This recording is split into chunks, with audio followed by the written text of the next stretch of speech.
Give me all they feelings, yeah. All around me are familiar faces, worn out places, worn out faces. Welcome to Titans of YouTube, Beardo Benjo. Thank you for coming out. Thank you for having me. I really appreciate it. Oh, no worries. It's always nice to have a bigger YouTuber come on to the channel. I'm a small fry. I'm not big. I'm a small fry. Well, I don't know, man. Hitting 10,000 subs in 1 year, that is insanely well done. Yeah, I didn't expect it. That's probably one of the reasons I still say to a lot of people that I still do believe that I'm quite small, but I do feel very small still because the rate of growth was just. I haven't been able to sit and wrap my head around it. My wife was like congratulating me yesterday, and I was like, "Yeah, it's pretty cool," but like it hasn't fully sunk in. It is a crazy milestone. I think it's almost. I started in, I think it was March of 2019, so just over a year and a half. But yeah, I still feel small. I still feel small. Well, yeah, I was checking out your channel. Obviously, I actually watched quite a few of your videos, but I went to the stuff on there, man. Oh yeah, I went straight to the very beginning. So your first video, the Visage video, and I was like, because I started with the same game. My very first ever game was Visage, and same thing. It was just like I look back at them. It's so good. I love it. Like, not to like, I don't know what you're going to ask, so I'm going to keep it. But not to. That was one of the reasons I started my channel. Was Visage. Really? Yeah. That game was the game that kind of pushed me over the edge. Because I've been thinking about doing it for years and years and years, and I never had the confidence to jump in and do it. And then I backed that game on Kickstarter, and then I got the key come through, but I didn't have a PC because they had I don't know why they did it. There was a mix up on the Kickstarter, but I'd backed a copy for PlayStation. Yeah. And there was like a delay, and they said, "Oh, look, to compensate you, we'll send you a PC key." And I was like, "Well, I don't have a PC." And then I got a PC, not to play that game alone, that would be crazy, but I got a PC, and then I thought, well, I've got this game here, and I had a lot of friends that were into horror, and I was like, I'm gonna put that online. There you go. Spook myself up and put it online, but it's not the only reason. But that game is, I love horror. Yeah, that game is just so. I mean, you played it. It's so freaking. It's good, so well done, and the little Easter eggs just add to it. You know. Yeah. Like the Dancing Lucy. You mentioned one that I hadn't found. Yeah, a shotgun. It was you know that room with the big cross, right? Yes. And you have to carry that cross upstairs, and there's the gap in the floor. Mm-hmm. You walk across you put the cross there, and you walk across the floor. You go into a room, and there's a shoddy, and so it like plays like hardcore like doom music. And then you pick up the gun and you fire it, and it just shoots out a flag that says "bang." I need to replay it just for that. It's possibly the biggest disappointment in the entire game. It's when you get the gun for the first time, you're like, "Oh, right now, I'm gonna blow some of these fools." Yeah. And then you get the bang thing, and yeah, I was like, "Oh, why?" Oh, it was so bad. I was so stoked on it, and then I was like, "Yeah, okay, no, apparently not. Apparently, I don't get to shoot ghosts." Thing. I love where she's dancing in the room. I got so much love for that. I could talk about that game alone for. Oh, I know. It's a great game. It's a great game. Waiting for that last drop, man. Is it one more bit of content for it, and then it's kind of complete, or is it? I can't. I think they're releasing the last 2 or 3 chapters all in one go. So, I'm stoked on that personally. Like I can't wait for that to come out. That's gonna be all over. Oh, definitely. I'm still waiting for some of the bigger YouTubers to play the second one. The second chapter, like Markiplier and Jacksepticeye and all of them. There's like a lot of bigger guys are sleeping on that game. I don't know why. I don't know, maybe I've not engaged really with like horror games on YouTube from big YouTubers. I still watch Markiplier, and I watch a few others that are a little bit smaller, but there doesn't seem to be as big of a drive for like horror games from the big guys anymore. They seem to be playing a lot more kind of co-op stuff. Yeah. Obviously they're very topical, and that's why they're as successful as they are. Yeah. But horror doesn't seem to. We'll see a change this month, no doubt. Because definitely. Yeah, it's Halloween. Yeah. I'm expecting my channel to take a little bit of a growth from this month. Every year it does, right? So Seasonality. Every channel has seasonality, man. If you're a horror game Exactly. channel, you're gonna Yeah, pick exactly. up in October. So I guess we should jump into the actual questions because. All right, so let's go with number one, an easy one. Who inspired you the most to start your YouTube channel, and what about them inspired you? You say easy. That's actually quite hard. I don't think I had any like direct inspirations to start my channel. I engaged with kind of online content like since the internet was a thing. Yeah. I'm 33, so I guess a little bit. Some would assume a little bit older than most people when they get into YouTube. I started, I guess, what some people would say a bit late. Yeah. So kind of when I was growing up, I just watched like weird stuff on Newgrounds, weird stuff that David Firth made, like Salad Fingers, Burnt Face, all that kind of weird stuff. And in terms of like video game content, the first person I remember really watching and loving was Yahtzee from Zero Punctuation. He's a guy that basically just like does really fast reviews of stuff. He talks and talks, and it's just. I remember that blew my mind, and I used to watch it every week. And then kind of I progressed onto YouTube, and I just watched the big guys. You know, I just watched people like PewDiePie, iDubbbz. I'm a big fan of iDubbbz. I think he's crazy. Donkey, huge fan of Donkey. But I wouldn't say they were inspirations for me to do it. I enjoyed their content, and for years, I kind of just thought I spend 80% of my time playing video games and talking about video games. Yeah. Because I worked in a video game store for about 12 years. I worked for in the UK. It's Game. It's just called Game. Nice. It's simple and it's straight to the point.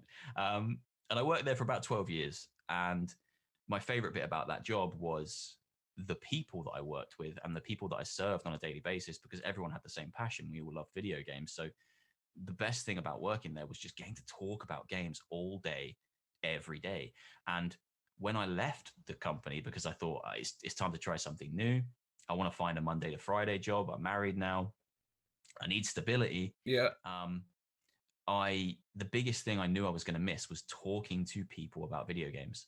So it was at that point where I said, now is the time. If I'm going to do it, I should start my channel now, because I'm going to miss that so much. Just being able to every day go in and just chat to people about games. And it's not the same because I'm sharing it with a wider audience, and you don't get that one-on-one interaction, but it fills that hole That's that good. I kind of had, because it really was the best. Like, no one wants to work.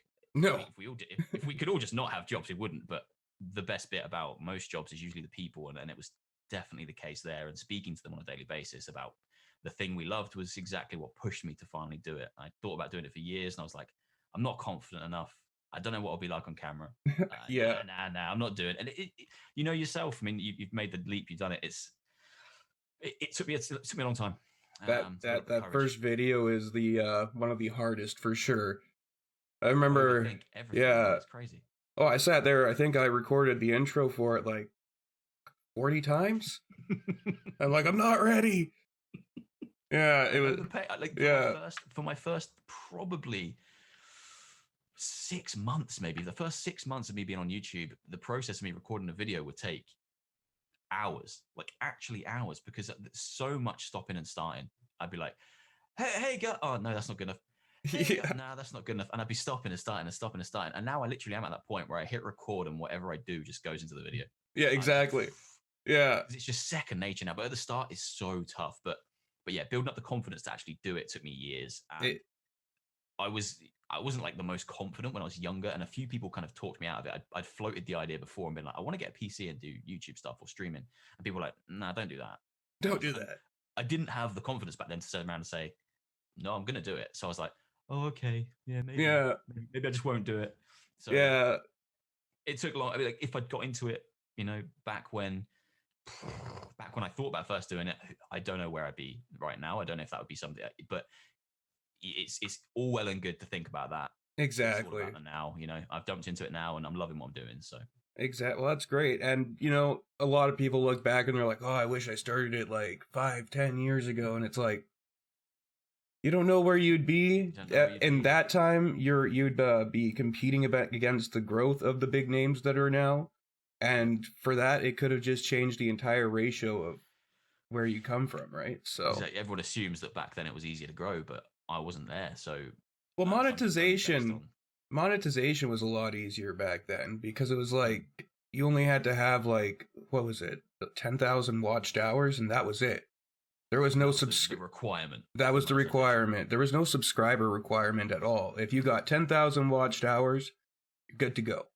Jesus. Yeah. That's a lot more lenient than it is now, I guess. Yeah, well, yeah, because there's some channels I've seen out there that they have all the watch time in the world, but they just don't have the subscriber base. So they just, don't add like, subscribe to me at the end or whatever. They don't remind people. I see it. Most of the content that I actually engage with and watch now on YouTube is smaller YouTubers, like people that are kind of a little bit less heard of, and they just have such incredible, passionate content, right? And I'm not saying they care more than the big guys, but the stuff they're putting out is, you can tell it means the absolute world to them that they're making it, and it's hard to see them not find an audience. Yeah. Because they deserve an audience, and I know that there's people out there that if they got their eyes on it would absolutely love that content, but it's just breaking out and getting eyes on that content is the hard bit. And so many YouTubers take it personally when they put a video that they're passionate about, and they throw it up and then they're like, no one saw it, this is rubbish. And it's not that the content's bad, it's just that it's so hard to get seen. It is. And especially since like you don't want to go out and buy that viewage, right? Like there's some people that go out there and they're like, oh, I'm just gonna buy the views, it'll push the video. It's like, no, you idiot, that's the worst thing you could do. That's not how it works. And any person that actually understands YouTube understands that it's not how it works, and they have to just increase by themselves, figure out what they're doing wrong. Like you recently released that video on how you grew, so like some tips and tricks for people from your perspective. And I checked that out, and I honestly thought that was a lot more helpful than some of the big names out there that are like, oh yeah, I'm like the tech guy and I'll figure it out for you, right? And they always say the exact same things. They're like, oh yeah, it's the thumbnail, the SEO, it's this. And it's like, well, there's more to it than that. There's much more to it. So much more. But you're saying... I have a vivid memory of sitting on a bus on my way to, I don't know, I think I was going to work, but I was sitting on a bus in the UK, had my headphones on, and had my phone out, and I'd probably been doing YouTube for 2 months. And what actually happened was I'd started YouTube with Visage, and I didn't really know what else I wanted to do, and I stopped. So there's actually a gap for about a month and a half where I uploaded nothing, because I didn't understand YouTube. I made a first video, which did really well because all my friends and family watched it. And I was like, oh, it was a success. Yeah. Then I did the second one, and less of my friends and family watched it. And I was like, oh, not as many people watched that one. And then by the time I got to the third, my friends and family were like, he's still doing that? I'm not watching that anymore. So no one really watched it. So I went into a slump and I didn't make anything for like a month and a half. And then I remember sitting on this bus with my phone, and I was just watching videos about how to find an audience. And I watched so many videos that had hundreds of thousands of views, and I didn't feel like they were saying anything to me. I felt like the people in the videos were talking around in circles. Yeah. They would talk about how hard it is to obtain success, but if you follow these tricks, you'll get there. But then they never actually got to the tricks. They just spoke around in circles, and like the thumbnail was usually the only thing people would speak about, but no one could tell me in the plainest of terms how to tag my videos correctly. And what the importance was of, if I've got a tag, that needs to be in the description, and some of them need to be in the title, and they all need to link together. And I need to be saying these words in the video because Google looks at all this stuff, and it's a combined effort that makes SEO. So, but no one was saying that in simple terms. They were just they say a lot, but they don't say anything. Exactly. If you follow this step, like get your thumbnail on point, it's like, hey, well, I got the thumbnail. It looks good. But nobody's clicking on it. What's a good thumbnail? Please tell me. And there is no answer to that question, really. The only answer is to go there yourself. If you ingest that content, go to YouTube, scroll, just have a look, stop every time one catches your eye and say, why does that catch my eye? And start making notes, because I did loads of that for a long time. Oh, exactly. No, I in fact, my wife gets annoyed with it. She'll be watching something on her phone, I'll be sitting there watching YouTube tutorial videos, right? I'm like, these really don't help, but eventually I'll find one that actually makes sense to me. And I've got a few, and I've updated my stuff like that, right? But yeah, they go around in circles too much. It's ridiculous. All right, so your channel name. How did you get it? What gave you the inspiration for it? Oh, I'm gonna guess the beard. Yeah. Yeah. Well, I don't. I wish I had a good story. So my oldest friend, so a guy I went to school with, calls me Benjo.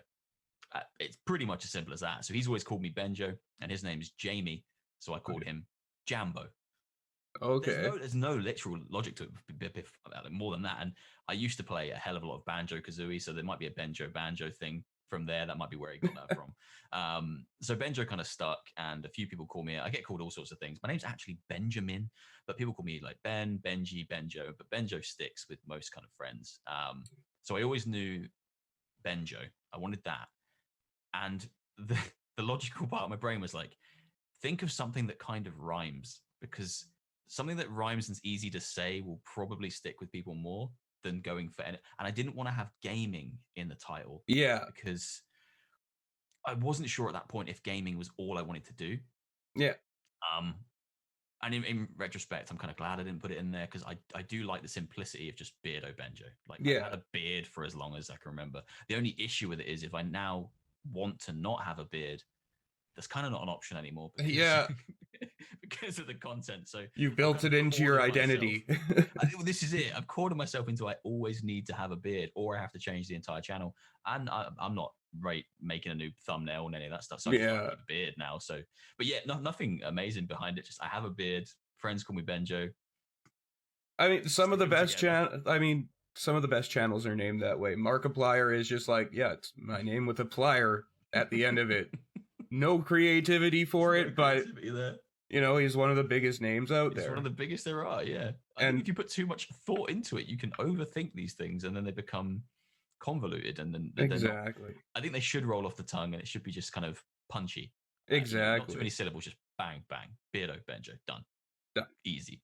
Yeah, exactly. It's because people, you can overthink everything on YouTube. You got the people that are like, I'm this XX01257 or whatever, right? I'm like, I'm never gonna type that into my search bar. So, never. Like, what are the odds? Not in a million years. Exactly. Remember the sequence of those numbers and letters. So exactly. See, that's one of the first things I found out about YouTube was make your name simple. Don't add numbers. Just keep it as simple as you freaking can. Otherwise, you're gonna have issues being discovered. You're gonna have a problem. Big problem. I'm kind of happy with where I landed. Super simple. Exactly. And it sums me up, because I was gonna go for a long time. I was thinking weirdo Benjo, and that kind of because I am a bit of a weirdo, and I like weird stuff. So that kind of evolved a bit, but I'm happy with it. Beardo Benjo works for me. I can't see it ever changing. Right on. Well, see, that is a good story, though. Either way, that's still good. At least it's a story, right? It's not like, I sat there on YouTube and I typed in a bunch of names, and eventually one didn't find anything, so I chose it. I went to a random name generator. And yeah, it just kind of popped out, and that's what I stuck with. Yeah, exactly. It's way better than that. In the time you've spent developing your channel, what have you found to be the hardest aspect in growing?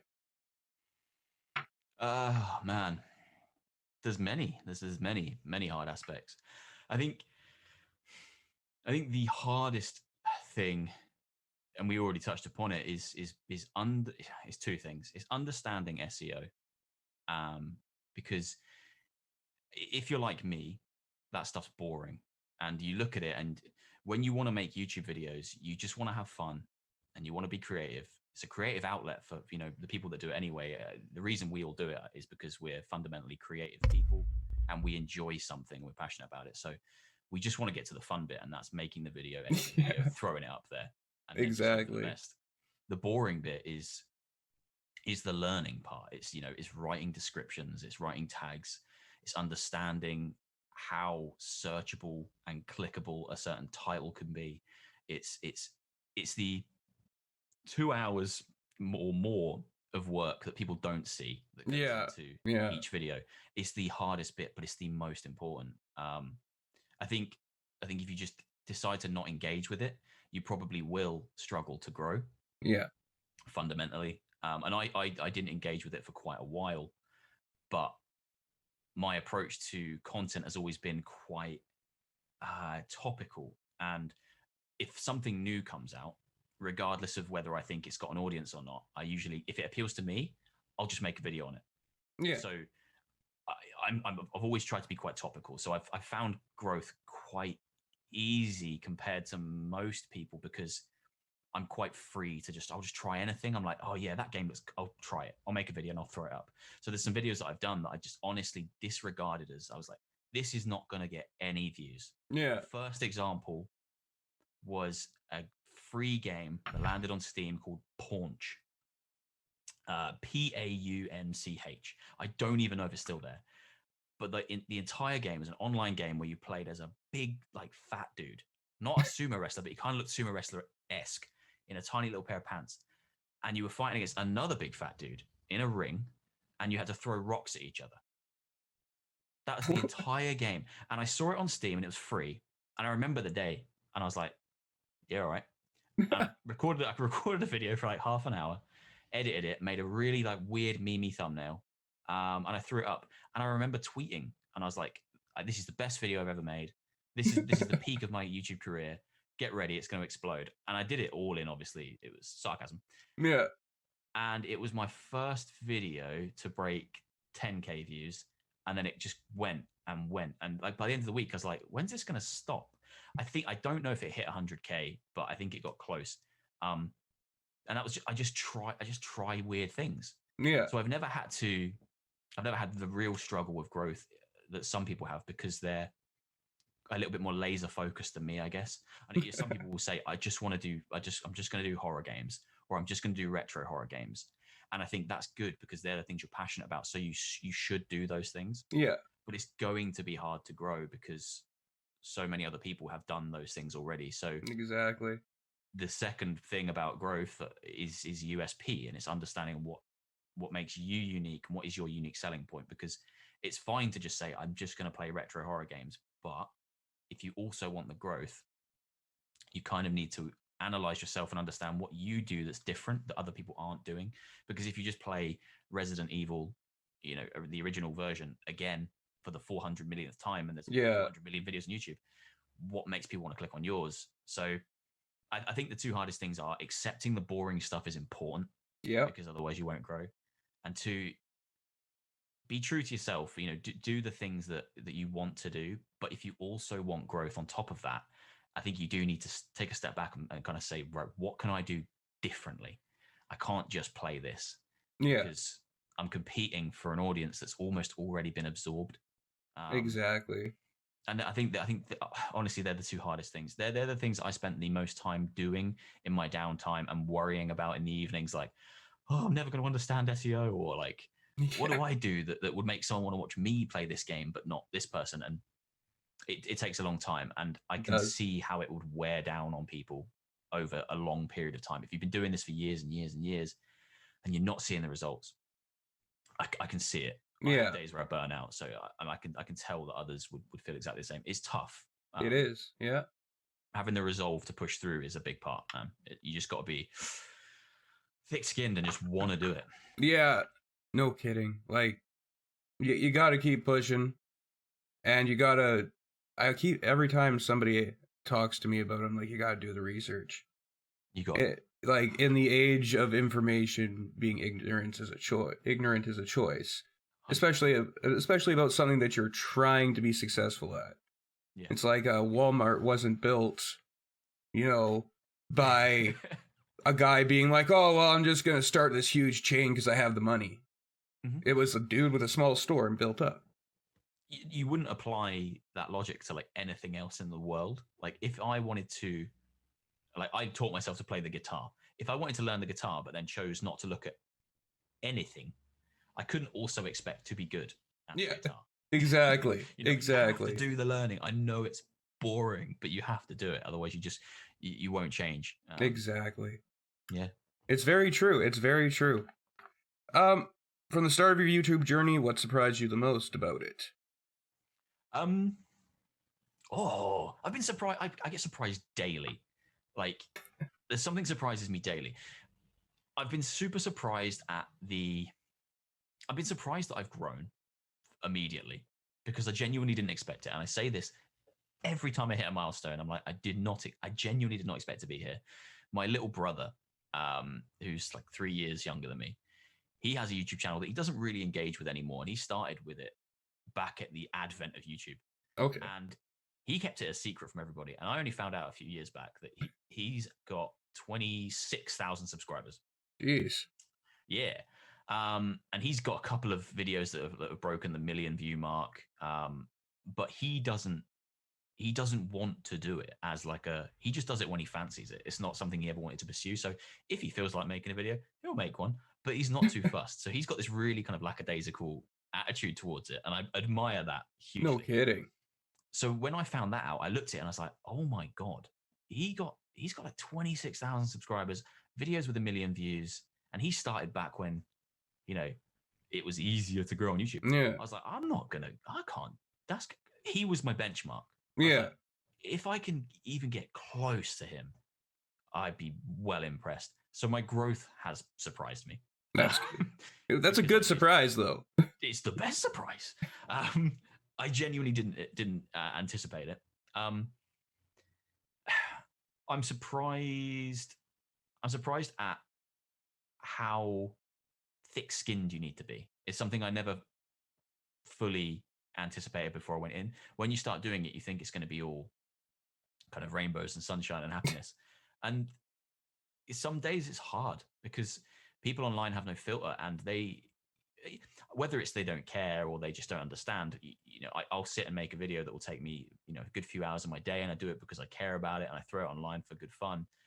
And then someone appearing on it and putting just the most abhorrent negative comment in the world can ruin my entire day. And it's taken me half a year to not bite back, because I want to bite back. Yeah. Every time, because it's negativity for the sake of negativity, and I think I don't understand why people feel the need to spread that. It's strange to me. Yeah. I'm always surprised when I get a negative comment like that, because I'm not out there attacking anybody or belittling anything that anybody does or telling people they have to enjoy my content. I'm just putting a video online and saying, I hope someone enjoys this. Yeah, and exactly. Come in and say, this is crap. And I'm like, well, just move on. Just click on a different video. You don't have to stay here. You didn't have to comment. You could have just left. Yeah. What always surprises me is it's almost the entitled nature of people that don't feel like they can just close the video. I've watched 1 million videos that I thought were crap. Yeah. I haven't left one single comment telling people they're crap. And exactly. Because I don't believe in feedback. I truly believe in giving people feedback, but 9 times out of 10, the content that's crap isn't crap. It's just not for me. Exactly. So exactly. That's so much easier.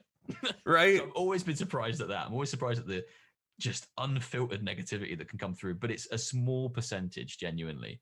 But it does surprise me. There's some pretty big assholes out there. Just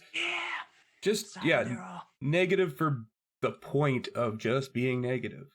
That's why I don't. I appeared on.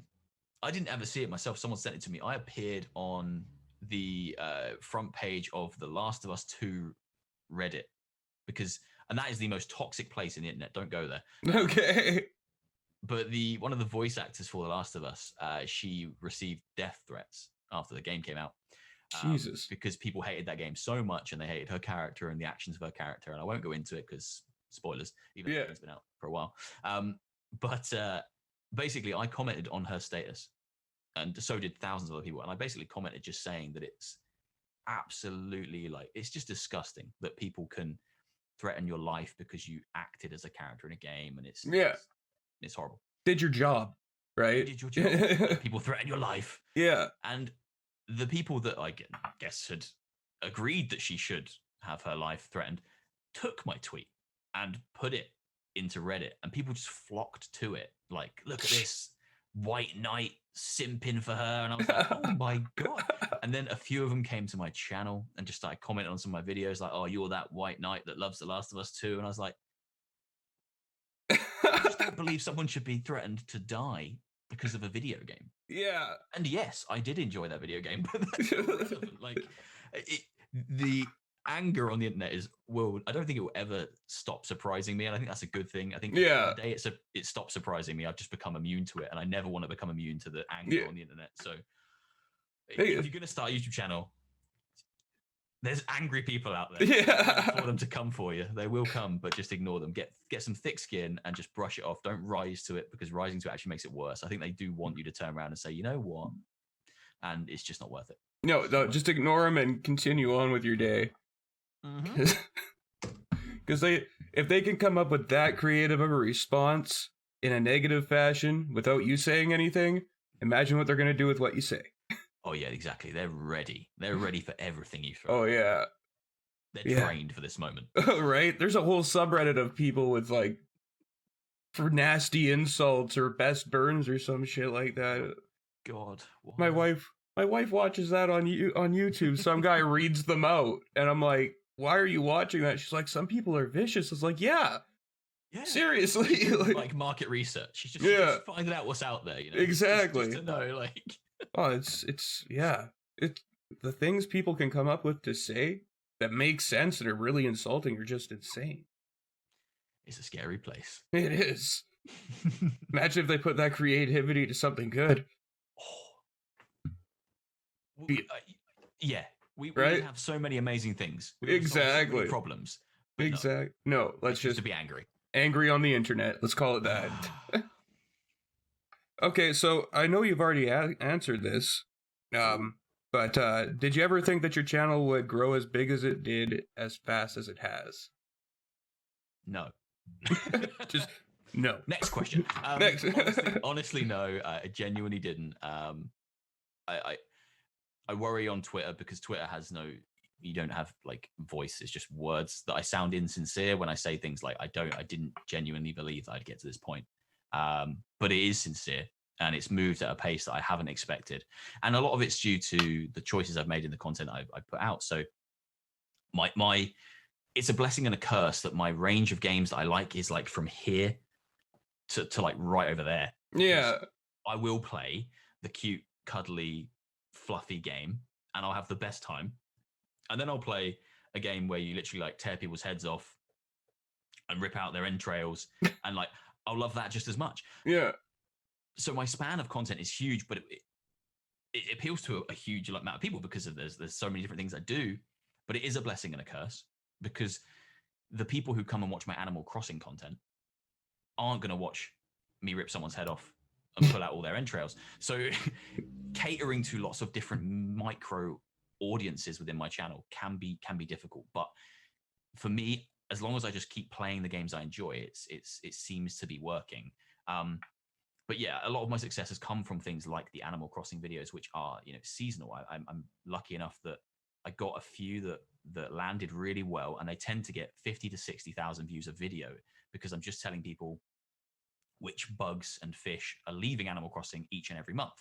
And I put it in a kind of a short, condensed format that's kind of easy to follow, because I realized that content exists on web pages, but no one was making that content in a video form that you could just put on and just listen if you wanted to while you play the game. And I thought, well, that's surely a gap in the market. So I made that.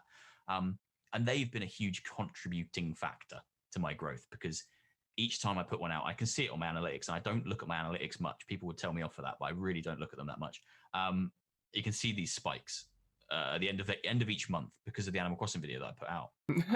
Yeah. So they are a huge contributing factor. But again, yeah, it can be tough to juggle that.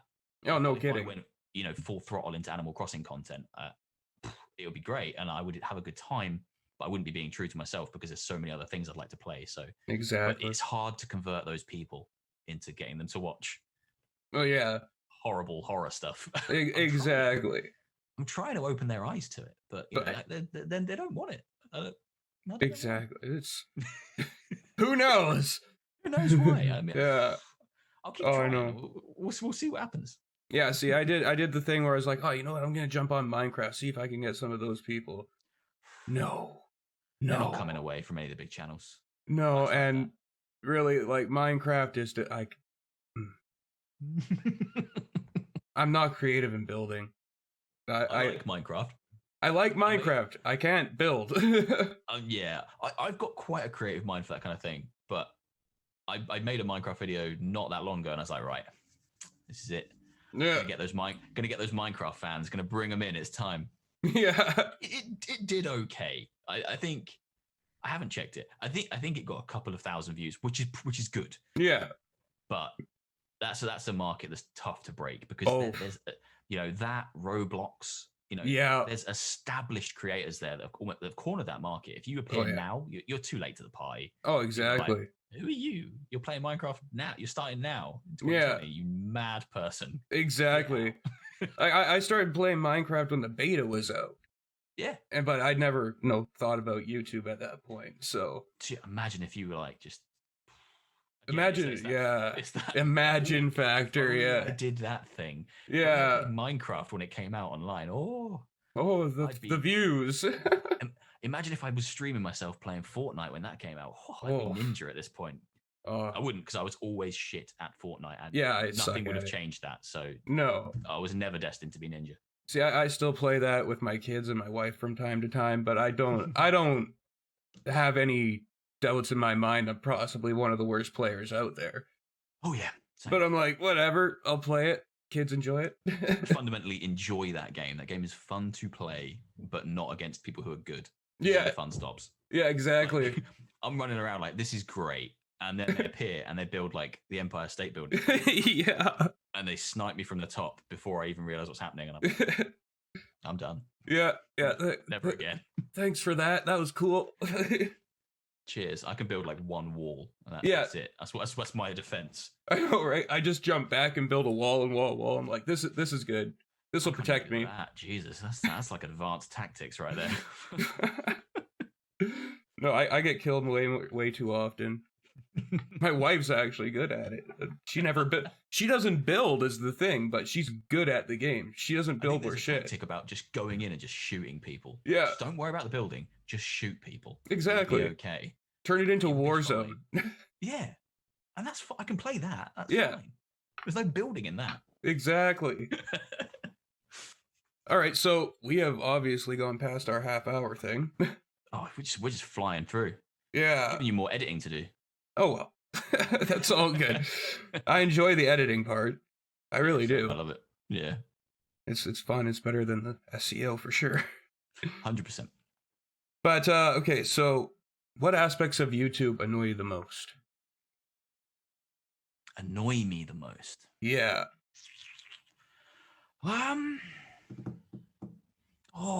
There's things I've learned not to do because they annoyed me. Okay. So I guess that's probably not a lot of YouTube really annoys me. I do thoroughly enjoy it. It's the best hobby I've ever had. Yeah. I'm one of those people that's like, I'll just try everything. I've been in bands. I've done that for a bit. Like, oh, that's cool. I enjoyed that. I've done all kinds of weird stuff. But this is the thing that I've started doing. I'm going, okay, this is what I should have been doing all along. This is the thing that I really, really enjoy. But there are things that I do that do annoy me, but they're my own problems. So okay. You put up a video, chuck it up, and I'm quite like I'm like an OCD guy. Like I clean my house like crazy. Like if I see a bit of dust, I'm like, that's it. Okay. This house top to bottom. So I put a new video up, and the temptation for me is to just keep monitoring its views. Like, it's so easy to get wrapped up in the small details. Like the video hasn't performed well in its first hour, therefore I am a failure. And it's so easy to get wrapped up in that stuff. They're the parts that annoy me, but they're so self-inflicted. Yeah. It's easy to do it, and I'm sure people do it, and they'll put a video up, and they'll walk away from it for half an hour, and then they'll go back to it and be like, "How many views it got? Oh, 3. Oh no, this is it. I'm going to quit." And it's so easy to do. So I've trained myself. I don't look at my views anymore. My wife does, and my friends do, and they'll be like, "Oh, your new video's doing all right." I'm like, "Is it?" They'll be like, "Oh yeah, it's on." I'm like, "Oh, don't tell me." Yeah. Because I get it's so easy to get wrapped up in it and worry. about how many views something has or if something's doing well. And for months, it was killing me. I was putting out content and getting far too absorbed by if it was a success or not. So I had to just take a step back and be like, I can't do this. The reason I started this channel was to have fun, have a creative outlet, and play video games. So I'm just going to do that, and I'm going to stop looking at the numbers. So I don't look at the numbers now. Good. The only thing I really do is I'll log on in the morning and I'll answer my comments. I'll sit and I'll reply to my comments. Because that's important for a lot of reasons. Yeah, people have taken the time to comment on my video, so they deserve a response from me because they're taking time out of their day. I'll give them some time back. That's exactly. what I do. And it helps obviously for engagement and making the video, be seen by more people. So it has many benefits. So I do that, but I try my very best to not look at the views. And it's not going to apply to everyone, but it's probably a piece of advice that I didn't put in my tips and tricks or video that I would kind of give to smaller YouTubers. Just try if you can to not worry about it. Yeah. The more you worry about it, the more up inside your head you get, and then you stop having fun. And then that translates into the video, and then it's a cyclical thing whereby it's hard to get views when you come across desperate. It's like being a salesman on the phone who hasn't made a sale in like weeks. Yeah. And then the more calls you sounding desperate, and you're just less likely that you're going to get a sale because you're desperate for a sale. It's a vicious cycle. It is. I think the thing that annoys me the most is how easy it is to get completely absorbed by it and allow it to control your mental well-being, how good you're feeling, how positive you are about the whole process. So it's hard to break that cycle, and it's possible. It's lucky. I'm lucky enough to have gone, you know what, I'm just not gonna look at my views anymore. Yeah. Not gonna do it. Yeah. Not gonna do it. So it's a hard thing to resist too. So hard. It's unreal. And sometimes I'll put a video out at like 1 a.m. because I'll make something I'm unsure of. Yeah. I'll set it loose like late into the night. So I'll just go straight to bed, and then I won't have the temptation to look at it. Yeah. I did it when Microsoft first unveiled Halo. Oh yeah. Halo. Yeah. And I did a video on that, and I was like, I feel like this is going to be a bit controversial. So I put it up at like 1:30 a.m, and I went to bed, and I woke up the next day and it had like 16,000 views, and I was like, oh man, it's gonna be a mess. And I looked at the comments, and I was like, I can't respond to all of these. It had just blown up overnight. But once you get that experience once, the other trap you can fall into is that you expect everything's going to be like that. Yeah.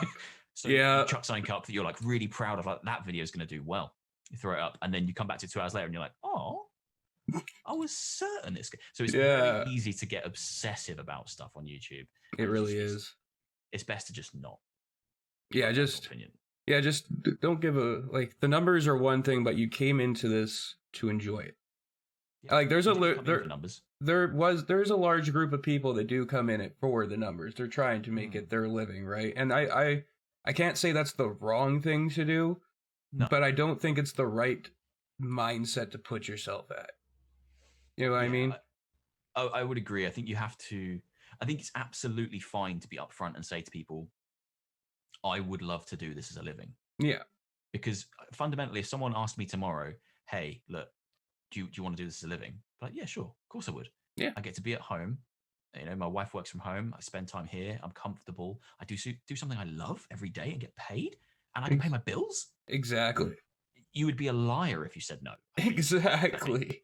But I think to come out and say, this is it. This is all I want to do, and be. It's very bold. It's very. I respect it. It's admirable, but you have to make sure that you're not doing it for the ultimate end goal of money. You do it because you love it. Because if that ultimate end goal doesn't come, you still look back at it and go, I had a great time. Yeah, it was fun. It's not wasted time. Exactly. It's a good time. Otherwise, if you come out at the other end, 3, 4, 5, whatever years later and go, oh, I didn't make it big, that was a waste of time. That's a painful thing to have to come to terms with. Especially you've wasted doing that. Yeah, especially if they were releasing content every day. That's hours upon. That's So one of the biggest reasons I've grown this year is because I've been on furlough. So with COVID and lockdown, I was put on furlough from my job back in March or April. So I had 6 months where I was being paid, to sit at home. Nice. So for the first few weeks, I just sat, played games, watched TV, and went a little bit stir crazy. And then I was like, no, I need to do something with this because I need structure in my life. So I set myself every day between 9 a.m. and 5 p.m., just like a normal work day. Yeah. That's YouTube time. And honestly, it takes time. When you sit and you know how much time you've got to work on YouTube, you realize how long it takes to sit, set up, record something, edit something, make a thumbnail, do a tag, get it uploaded. Yeah. It can take an entire day to do a video. So you have to be sure you want to do this, because otherwise you will use your whole life doing this. Exactly. It's one of the things that people really don't come in thinking about, right? They come in, they're like, oh, people are just uploading games and it's easy and it's fun, and it's like, no, there is like, you know, another 4 hours worth of work in there that you just don't see. So and the much reason you're seeing that video right now is because of that 4 hours of work, not because of the video itself. 100%. And I don't know, a lot of people just come in and then they, like, I've seen a lot of really good channels that were very small just peter out because it didn't reach their expectations. They were good, and I would have continued watching, but they just died. Right? I've seen the same, and it sucks because like you're like, this channel will make it big, and it's just like, where the heck did they go? They're gone. All of a sudden. Like 2-3 years of not uploading. You're like, wow, fuck, man. Okay. All right, man. So because we did have a time limit, and I know you do have stuff to do. Oh my God! It's like almost 6. That's amazing. Yeah. So I'll get to the last question here. No, that's all good, man.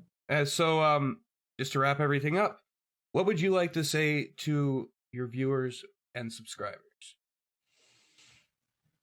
Just the simplest of messages, which is just thank you. And that's not even, I don't even direct that just at my viewers or my subscribers. Anyone that has interacted with me on Twitter, anyone that's literally just clicked on a single video of mine just to spend even a few seconds checking it out, just thank you for spending that time, because it's all, at the end of the day, that's all we've got. You know, we've got time.